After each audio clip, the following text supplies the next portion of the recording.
किसान साथियों, मुझे बहुत अफसोस के साथ कहना पड़ रहा है कि आज 3 घंटे सरकार से बात करने के बाद सरकार ने 3 बात भी नहीं कही जो कि हमारे हाथ में पहुंची। हम बड़ी उम्मीद से गए थे बातचीत करने। उम्मीद से इसलिए गए थे कि कल करनाल के किसान ने अपना वजन दिखा दिया शाम को। हम ये सोच के गए थे कि सरकार को अब तो समझ आ गया होगा कि किसान के मन में कितना गुस्सा है। सरकार को अब तो समझ आ गया होगा कि उनके अफसरों ने जो काम किया वो किसी भी अफसर छोड़िए, किसी भी साधारण कर्मचारी के करने लायक काम नहीं था। लेकिन जब हम बात में गए, सरकार वहीं की वहीं। अब आप पूछोगे 3 घंटा क्या हुआ? सारा टाइम बैठ के उसी बात की जलेबी बनाते रहे। आखिर में हमें कहना पड़ा कि भाई आप अपना टाइम भी वेस्ट कर रहे हो, हमारा टाइम भी वेस्ट कर रहे हो। हमें अपने साथियों से बात करनी है, हम तो अपने साथियों के पास जाएंगे। या जलेबियां सुनने का हमारे पास कोई टाइम नहीं है। किसानों की क्या मांग थी? करनाल के किसान ने कहा था कि किसानों के खिलाफ उनका सर फोड़ने का बयान देने वाले अफसर के खिलाफ कोई कार्रवाई हो, था ना? हमारी मांग थी। किसी भी सिस्टम में ये तो होना ही चाहिए। अब मैं बोल दूं कि भाई मेरे भाई का सर फोड़ दे, तो सरकार क्या करेगी? सरकार मेरे खिलाफ पर्चा दायर करेगी, चाहे मैं फोड़ूं या ना फोड़ूं।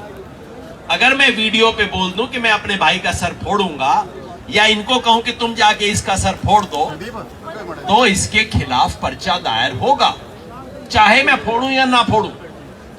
हमने कहा कि भाई इस अफसर का तो पूरी दुनिया ने देख लिया, इस पे तो कुछ कार्रवाई करो। हम चाहते थे 307 का मुकदमा दर्ज हो, 302 का मुकदमा दर्ज हो। वो तो छोड़ो, सरकार किसी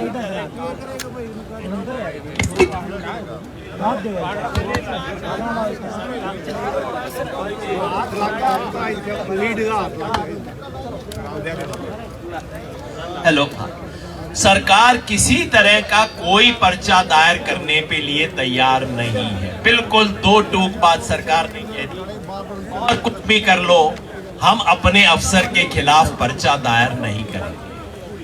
दूसरी बात, हमने कहा था कि अफसर को कोई सजा मिलनी चाहिए, तो उसे बर्खास्त करना चाहिए था।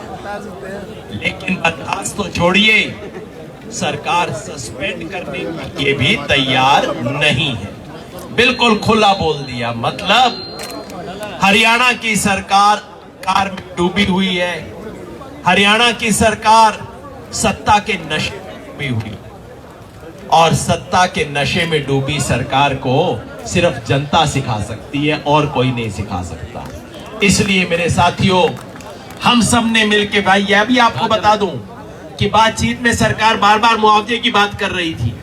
सरकार कह रही थी अफसर को सजा देने की बात छोड़ो, मुआवजे की बात करते हैं। हमने कहा मुआवजा हमारा मुद्दा है, इस पे बात करेंगे, लेकिन इज्जत की कीमत पे सौदा नहीं करेंगे। जरूरत हुआ तो करनाल का किसान इतना संपन्न है कि वो चंदा करके अपने साथियों को मुआवजा दे देगा। हमें सरकार से दान नहीं चाहिए। आपके अफसर ने वो काम किया है जो किसी भी सरकार में, किसी भी समाज में स्वीकार नहीं हो सकता, इसलिए उसकी सजा मिलनी चाहिए। वो कहते कि जी इतनी जिद आप क्यों कर रहे हो? हमने कहा जी जिद इसलिए कर रहे हैं कि आगे से किसी आईएएस अफसर की हिम्मत ना हो कि किसान के खिलाफ इस तरह की बात बोल सके। तो दोस्तों, लंबी बात मुझे नहीं करनी है, हम यहां पे आ गए। सरकार ने कहा था मिनी सेक्रेटेरिएट के सामने पहुंचने नहीं देंगे, इतना दबका मारा था, गीदड़ बबकी दी थी, ये वो। करनाल के किसान ने दिखा दिया कि हम जहां जाना चाहते हैं वहीं जाएंगे।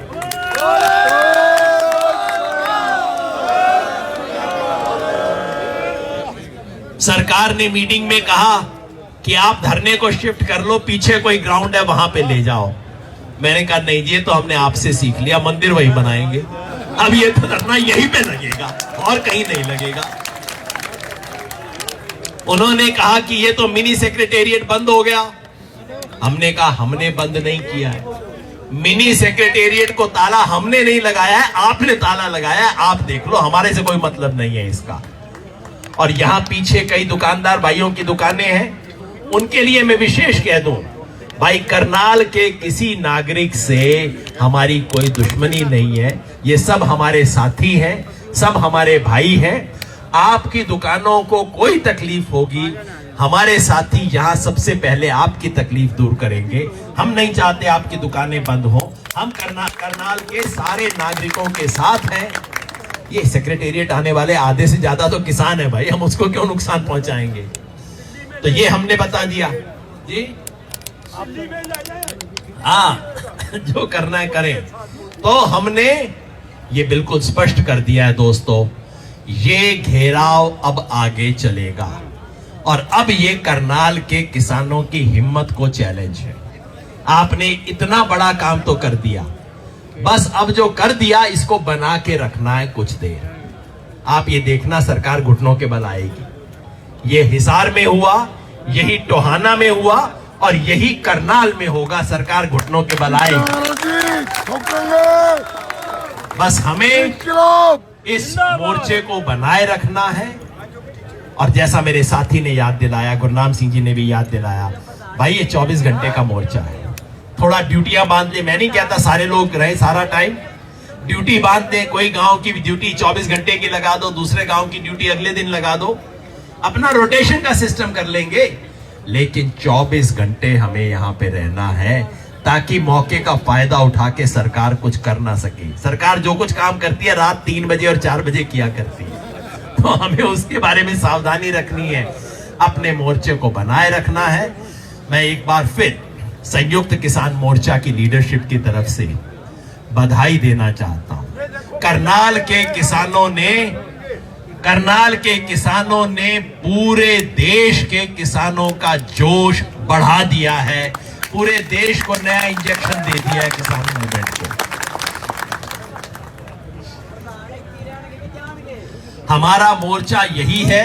साथी बता रहे थे याद दिलाने को कि अभी कहीं और जाम लगाने का हमारी तरफ से कोई कॉल नहीं है, हमारी तरफ से बस ये मोर्चा है, इसको मजबूत करेंगे। सरदार जोगिंदर सिंह उग्राहा साहब का फोन मेरे पास 1 घंटे पहले आया, उन्होंने कहा पंजाब से एक बड़ा जत्था लेके कल वो करनाल आएंगे। और भाई राकेश टिकैत ने वहीं पे बोल दिया था कि उत्तर प्रदेश के, आपके तो जमुना पार का ही मामला है और क्या है, उत्तर प्रदेश के किसान भी यहाँ पे बड़ी संख्या में आएंगे और पूरे हरियाणा के हर जिले से किसान यहाँ आएंगे। जिस करनाल को ये सरकार अपने अहंकार का सबूत बनाना चाहती है, उसी करनाल को हम किसान की ताकत का सबूत बना के दिखाएंगे, लड़ेंगे और जीतेंगे। बहुत बहुत शुक्रिया। बहुत बहुत